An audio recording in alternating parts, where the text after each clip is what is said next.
Welcome back, everybody. I'm Jay. He's Maddie. This is Yankee and the Brit Sports Talk. And today we're going to preview the Super Bowl. We got the Rams versus the Bengals. Who the hell would have called that in the beginning of the year? Not me, for sure. I think the Bengals probably shocked everybody who's not a Bengals fan. But the more I get to sit on it and think on it, I think it's going to be a better game than I originally gave it credit for in my head after the championship weekend. Yeah, I mean, I'm very excited for the Bengals. You know, they're my kind of sweetheart team from the jump this season. So I'm very excited. There's no way that they should be in this game. Putting that out there. They're not. They're not a Super Bowl team. Like, if they go on and win the Super Bowl, then yes, they are, and they are in the Super Bowl, which makes it nonsensical that I'm saying they're not a Super Bowl team. But they're probably 2-3 years away from being like the Rams. Like, when you look at the Rams, you're like, holy shit, yeah, that is a Super Bowl team. When you look at the Bengals, you see holes. You see, so you don't expect them to be there. But the fact that they're here at this point in their development, how scary is that shit? They're here and they don't have an offensive line. That's incredible. Yeah, and their line did impressed me against Kansas City. I mean, they weren't perfect, but from the week before, where you get your quarterback sacked 9 times to holding up pretty well, I just don't know if they can hold up against that Rams front seven that, like me and you have talked in other videos, there is monsters across the board on that front seven. Their secondary can hold up against pretty much anybody. I mean, this is the NFL. Nobody's going to shut people down back like when the Jets had Darrelle Revis and Cromartie on the other side. That time of the NFL of shut down corners is over because of the rules. But these corners can play with anybody, and that front seven is nasty. So that offensive line better be the best they've been all year, or Joey Burrow's not going to be able to help them. But I do think they've been playing better. So I actually have their run blocking's been really good. So if you can run the ball, get the team to bite on some play action, hit some deep passes, that slows down that pass rush right away, because you got to worry about Joe Mixon now and not just coming after Joey Burrow. And Jamar Chase is a stud. So, I know Jalen Ramsey is the best corner in football, but I do also know that at some point Jamar Chase is going to eat. I don't put Ramsey one-on-one with Jamar Chase. I put Ramsey one-on-one with Higgins and then double Chase instead. So take away their second. Also, I think that you're going to see that Rams defense all around. But I agree. That's all. Not to cut you off. Sorry. That's always been my argument. If you're going to go and take your best corner, put him on the number 2 receiver and double the number 1 receiver, I love that idea. But I think there's going to be times where they're going to hit 0 blitzes and they're going to have to put Ramsey one-on-one with Chase. Yeah, definitely. There will be times, and it's about when they come up in those times. More importantly, will they have to put in a 0 blitz to get to Joe Burrow? Probably not. Joe Burrow's going to have to throw the ball quickly, and he's shown that he can do it, and he's shown that he's elusive. I'm not by any means. I haven't decided who's going to win yet out of the Bengals and the Rams. I'm deciding as we're talking through this video, because my heart says one thing, but my head says completely different. And my picks have been really shit this year. So I'm really talking it out before making the pick at the end of the video. It's just with that defensive line and with that offensive line, how often is Joe Burrow going to get those looks to throw quick to Jamar Chase? Will he be locked down and they'll be getting pressure on him?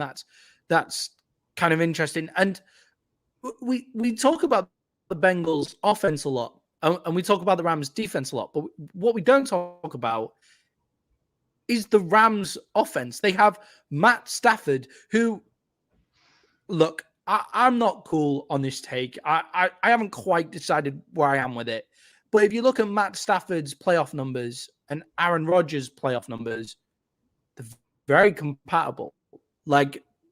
Matt Stafford has only won Aaron Rodgers has only won multiple playoff games in the offseason twice. Matt Stafford's got out of the Lions and he's done it once already. And this is me kind of playing off a Colin Cowherd take. He was going, yeah, Matt Stafford's better than Aaron Rodgers. Matt Stafford's better than Aaron Rodgers. I'm not sure whether I entirely agree with that. What I am saying is, if you take what I did like about what he was saying is, if you take Matt Stafford and put him in the Packers, you have a feeling that he would do better than Aaron Rodgers in the Lions. That's not to say that Stafford would do better than Rodgers has done with the Packers, if you understand where I'm coming from. Yeah, I get the argument, and I would say it's probably a mutual admiration society because I know Rodgers always talks up the greatness of Matt Stafford, and people didn't get to see it because he was in Detroit. Personally, I would take Rodgers over Stafford, but I don't think like, and then this is part of it. And see, part of why Matt Stafford, to me, I would take Rodgers is the interceptions, because Matt Stafford plays more like Brett Favre, where, you know what I mean? Aaron Rodgers plays more like a Marino, and you cut down a lot of the turnovers. But I got no problem with the Bruce Arian, Matt Stafford type of no risk it, no biscuit either. You know what I'm saying? And I feel like this is one of those arguments where if you're a team and you got stuck with either guy, you're happy as hell.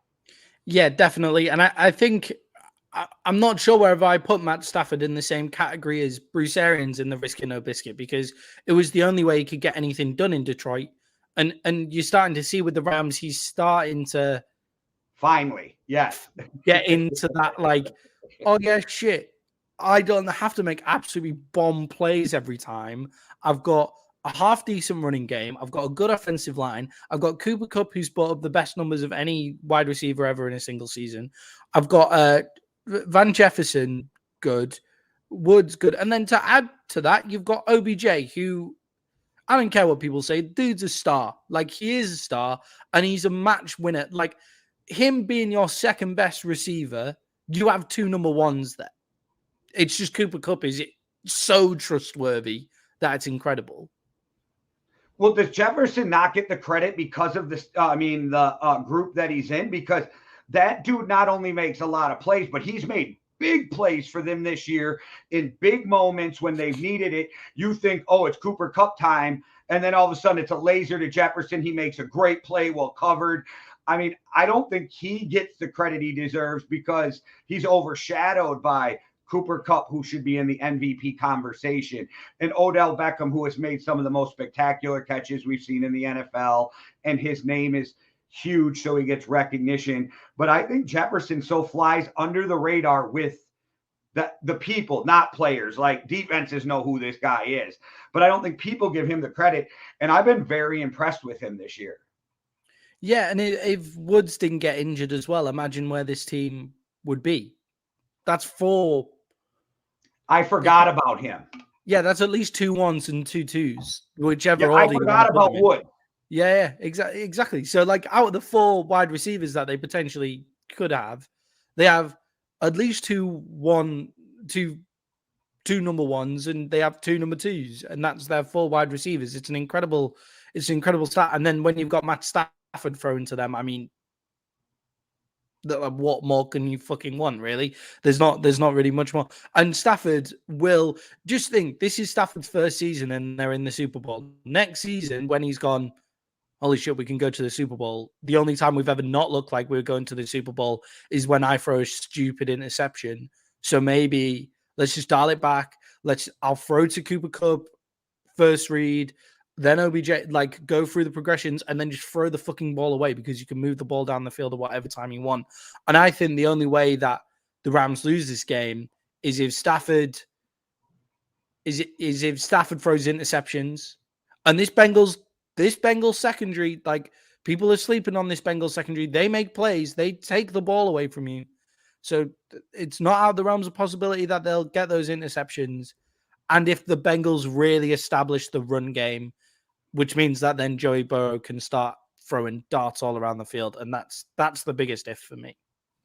And before we get to this, but at some point, I think it'd be a little bit fun if we quickly just went through the offense of both teams, the defense of both teams, where we think strengths and weaknesses are. But before we get there, first, I want you guys to, this Friday on Turf Tales, powered by Overtime Hustling, your boy Jay's going to be on with guest Alexander Madsen from the Minnesota Vikings, which means you know your boy. I'm going to try to get him on Yankee and the Brit. There's been some talks. This is a chance for me to talk to him personally, so maybe we'll get him on. But either way, tune in to Overtime Hustling on Friday on YouTube, because Alexander Madison, your boy Jay, is going to be on Turf Tales. And we'll give a little shout out to our boy Cuzzo because he's so great to us. He's got a word for us. So check this out. What up, y'all? This your boy Cuzzo, host of the Chronicles podcast and also the host of Overtime Reactions. And let me tell y'all something, man. Y'all make sure to go check out Yankee and the Brit Sports Talk. Them guys are knowledgeable. They have good content. Go support them, man. Go check them out on Facebook, Instagram, and definitely tune in to MMA Underground Weekly, man, where they have guests, great commentary, let you know about upcoming events, promotional material, all that, man. Go check them out. Yankee and the Brit, what up? Salute from your boy Cuzzo. Holla. Shout out to Anchorage, Alaska. Stay warm, my man. Thank you so much. We appreciate you. And you're finally going to break Maddie down to where it doesn't feel creepy at some point. We will get there. I know Maddie gets creepy with praise, but we'll get there. We'll get there. He'll be able to accept some praise. And all the best stories that I've had on the Travel Story Society podcast, well, not all the best, but some of the best, are from Alaska, where everybody who seems to go to Alaska fucking loves it. And I really want to go. And I think it would be a great place to go and see that kind of area. So maybe the Pro Bowl should go to Alaska, because no fuckers watching it on TV anyway. So it doesn't matter. Yeah. So let's just go to play. Let's just take the NFL to places that nobody's ever been before. There've been more NFL games in London than there have been in Alaska. So let's get the Pro Bowl up there instead. That's not a bad idea. I never thought about that. And hey, guys, go over and check out Travel Story Societies. Maddie and Cynthia do a great job over there. It's a lot of fun. Make sure you go check them out. They put a lot of time and work, and people who come on there with some really great travel stories. So check that out. Maddie, I know, again, look at you. You can't handle it. Let's start with football. Let's just go over some of this offense, though, because for me, if we go quarterback by quarterback, I almost call it a draw. Maybe you give the edge to Stafford because he's got experience, but I think Joey Burrow might be a tad more talented, and that's not taking anything away from Stafford. I mean, do you think I'm crazy? I give the edge to Stafford by a hair, but that's experience. Yeah, I give the edge to Stafford on experience. And I think the only reason it feels close is because of what a hot hand Joey Burrow is. I think, like, Joey Burrow is a talented quarterback. He's going to be a great quarterback in this league. He's gone 2-0 or 2-1 against Pat Mahomes since coming into the league. Like, dude's the shit. Like, he is the face of that franchise for 15 years, as long as they sort out his offensive line so he doesn't get that injury again. But this current moment in time, I'm going to have to go with Stafford, and I just feel like Joe Burrow's got such a hot hand. That's why we think he's more talented. I would say they're about the same in talent level. He could kind of remind you of a young Matt Stafford, like, because Joe Burrow is that no risk it, no biscuit kind of guy as well. Just he's found himself in a slightly better situation. If you go back to the last 3 years that Burrow's been starting, because he sat on the bench before that, national championship, balling out, and then an injury. And then do I even have to talk about this year? He's the second year freaking kid in the NFL, and he's in the Super Bowl. So, like, yeah, he's been balling out. But I really like Stafford, and the more we see him with the Rams, the more credit he's going to get, because, like we've always said, he was in Detroit, and Detroit's been so dysfunctional for decades. Maybe Dan Campbell's the way to go. If you want to see a funny shirt, I posted it on Yankee and the Brit. It says Detroit Rams. It was pretty funny with the Rams logo, so I thought that was pretty funny. So I would say Stafford I would say Stafford, if he works out those kinks in his game, like the interceptions, that I do think that's from being in Detroit for so long. That's why I think those kinks for the interceptions come out, because the guy can clearly read defense is. The guy he's ridiculously talented. I think his talent sometimes gets in his way in terms of throwing those interceptions as well.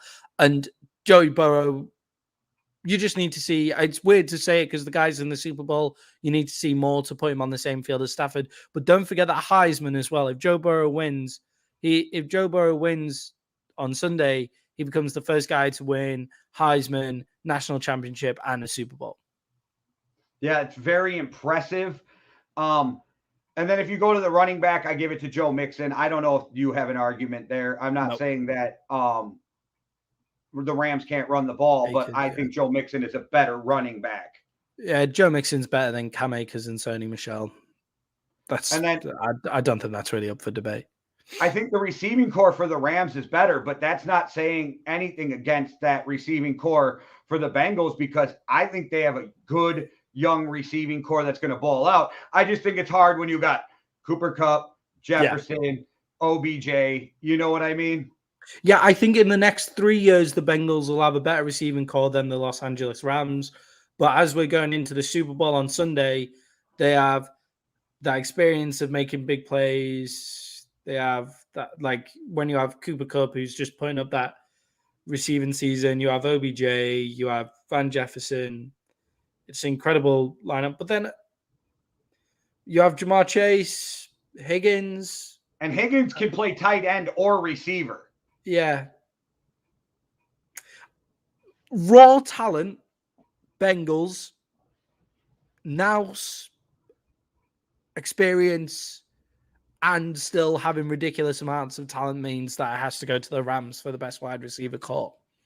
I would say that the Bengals have a better tight end core because you can also put T. Higgins over with stuff like that. But where and then we don't even talk about the offensive line because that's obviously the Rams. But the fact that Whitworth isn't that healthy and we don't know how their left tackle is going to be. I know we had an extra week because of the bye. That could kind of hurt the Rams if you don't have and it's weird to say your 40-year-old left tackle who's a stud in the game. But I think that's one of the most heartbreaking stories of this NFL postseason. If Wentworth doesn't make it playing in the Super Bowl, I'll be really gutted for him because they weren't ready when they played. They weren't ready in their rebuilding thing when they played against the Patriots when they went to the Super Bowl. They weren't ready in their rebuild. And now they're ready. Now they're ready to take it all. And if he's on the sidelines, I'd be very upset for him. But yeah, it's the Rams' offensive line, isn't it? It's pretty much every other offensive line in the NFL, apart from the Lions. No, even the Lions. Yeah. If Whitworth got to win this, if Whitworth got to win this while playing and walk off into the sunset at 40, I just think it'd be great for him because, like, none of us really know these guys, but he seems like a really class dude, and I hear he does a lot of good stuff from when he's on TV. And then I just don't even know. This is where I get weary. So, because I know you said you were going back and forth, so we're talking this through. I don't know if there's anywhere on the Bengals defense that they're better than the Rams defense. No, there's not. And where I'm saying I feel weary, the Rams are a better team. The Rams just are. They're a more complete team than the Cincinnati Bengals. The Cincinnati Bengals are so hot right now, though, and they just fucking win. You know what I mean? Like they have no right to be at this point. They have absolutely no right, but they have Joe Burrow, Jamar Chase, and McPherson. McPherson's the one guy who's 100% better than, and Gay's not shit. Like Gay was my fantasy team kicker. He was great. But McPherson is just a different level because of the leader he is for that team as well. They just have these guys that are just like, we're going to fucking win. So I don't see why you're all complaining and playing so shit. Like, let's just go and win the game, and then we'll party, smoke cigars, and get drunk after. And that's where the Cincinnati Bengals are ridiculously dangerous because of how hot they are right now. And they've just come off beating the Kansas City Chiefs. The Rams are probably the worst possible matchup that the Bengals could have, though. Yeah, I agree. And now it's time, Maddie. We got to get to it. We gave you like 20 minutes to try to get your thoughts together. And I think it's pretty obvious where I'm going. I'm going with Matt Stafford and the Rams. Maddie's going to get his first ring. With this trade was going to be talked about for years to come, especially if the Lions can cash in on those 2 draft picks.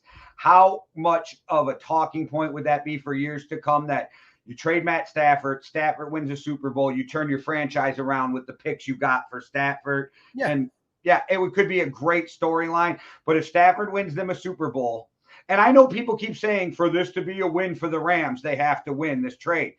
I think it's a win just making it to the Super Bowl, because if you asked any team at the beginning of the year, would you trade away 2 first-round picks to be sitting in the Super Bowl at the end of the year and then see what happens? Every team says yes. Yeah, 100%. It's not about winning. This is what I don't understand about the NFL. It's not about winning the trade. You don't have to beat the other team that you're trading with. They don't have to do better than the Detroit Lions from what they got with that trade, because they're in a different situation than the Lions. The Rams don't need those 2 first-round picks. They don't need them. It's not what they require in their team, because their free agents are not old. The only thing that they'll need draft picks for is to get a left tackle. That's the only thing they'll need draft picks for. Like, that might be the only place where they rue giving up draft picks, because they're doing some sort of weird cap room thing that they've got going on, where obviously living in LA is a massive draw. So you can get like OBJ made to live in LA. He belongs there. So that's why the thing is with people like OBJ, especially if you bring him to LA, he's got a $4 million Nike deal or something like that to hang his hat on. There's that massive draw. So they don't need to beat the Detroit Lions in a trade. They can both win the trade by just doing well. And the Rams have already capitalized on their 2 picks. Those 2 picks, throw them away to get to a Super Bowl 100%, because where else are they going to improve their team? Strange stat, though. I might have said this on the last podcast. I don't remember. But the Rams haven't had a first-round pick since Obama was president. Yeah, and they haven't needed them. It's a lovely, different way to do football. And it's going to catch up to them sooner or later, so they better hope they win one in the scheme, because sooner or later, if you don't draft well in the late rounds to get depth and to replace, because there's an old rule in the NFL, 5 players from the draft have to make your team to keep your team turning over every 10 years, right? So if you do the math, 50 players, I get that that's not an exact science. So, but if they win one, none of this even matters. Maddie, do you have them winning one? They should, but I'm going to go for the Bengals, because I've picked against them. I've picked against them every time. They've shoved it in my face, and there's no reason for them to be here apart from the fact that they're fucking winners. So they're just going to go out and win. I was probably going to cheer for them anyway, even though I love Matt Stafford. I'm happy with whoever wins the Super Bowl this year. There's something about not knowing the gravity of the moment because it's your first time, right? Like that you hear fighters say, I knew it was a big fight. I didn't realize how big this title fight was until I defended it, right? Like, so there's these things where you don't know what you don't know. So you just go in there maybe more relaxed, where a lot of those Rams players have been there before and they lost one. And they're like, I never want that feeling again. I think it'd be a great story if the Bengals win it, but I'm on the side of, not only do I think the Rams are a better team and are going to win it, I want to see Matt Stafford get that ring. I want to see Matt Stafford win the ring 100%. I'm happy whichever way this goes. I think the fact that the Bengals are so young and they've got such a bright future ahead of them, whereas this Rams team are like, now's our time, we've got to win it now. I think that might play into their hands. Nobody's really fancied the Bengals in any of their games in the playoffs, particularly. And I think that's played into their hands. So the ball is in the Rams' court. All the pressure is in the Rams' court. Joe Burrow can just come out, be the dude he is, and just throw whatever the fuck he wants. If they get blown out, they get blown out. And we're not going to look too badly on Joe Burrow for that, because he's got so many more years to come. Whereas the ball is in the Rams' court. That might make them choke a little. The Rams should win, but in my gut, I just feel the Bengals doing something special. Hey, it could happen. I didn't think the Bengals would even make the playoffs at the end of the year. I called them dead against the Chiefs. So, like, I've been burying the Bengals since like week 16. So I might be wrong on this. All right, guys. Also, keep your eyes open this week. We are going to drop the first marked out podcast. And don't worry, you don't have to look at me and Maddie. It is not going to be us. We're going to have new hosts. Mustache from Street Beefs West Coast will be one of the hosts. Dustin Glass is the other host. Shout out to Mustache, though. We just found out he's going to be on BLK Prime pay-per-view boxing. The fight was just announced. So shout out Mustache. Congratulations for getting that fight, moving up in the fight game. It's very impressive. The dude's really tough. And I'm not just saying that because he's now part of the Yankee and the Brit family. Go check out his fight on Street Beefs. Also, don't forget MMA Underground Weekly. We are going to have Big Smile on from Street Beefs. He's going to talk about his journey from Street Beefs to now getting ready from the amateurs, now getting ready to go pro. I think it's going to be really cool. And he's this great dude and does such great things with kids. And Len B will be the guest Friday on Real Talk with Jay. It was a great conversation. Guys, check it out. I really enjoyed that podcast. I think you will too. I'm not even just blowing smoke up your ass because it's my podcast. Like, I really enjoyed this conversation. Len was a really deep dude who does a lot of great stuff and like what they've done for artists and fighters and their clothing line. It's amazing. If you want some motivation, check that dude out. And again, make sure you check out Maddie and Cynthia at Travel Story Society. And if I got this wrong, is it travelstorysociety.com, Maddie? That's it. All right. Now that I'm done we have so many shows underneath the Yankee and the Brit family banner right now. This is an exciting time for us. So support us because, I mean, Jay's really fucking pouring his heart and soul into this shit. So if you can support us, then that'd be great. And the best ways to support us is by liking videos, commenting on videos, maybe even watching them just to the end, just to see what takes we got. And most importantly, share the shit out of anything that you see. Share it with all your friends.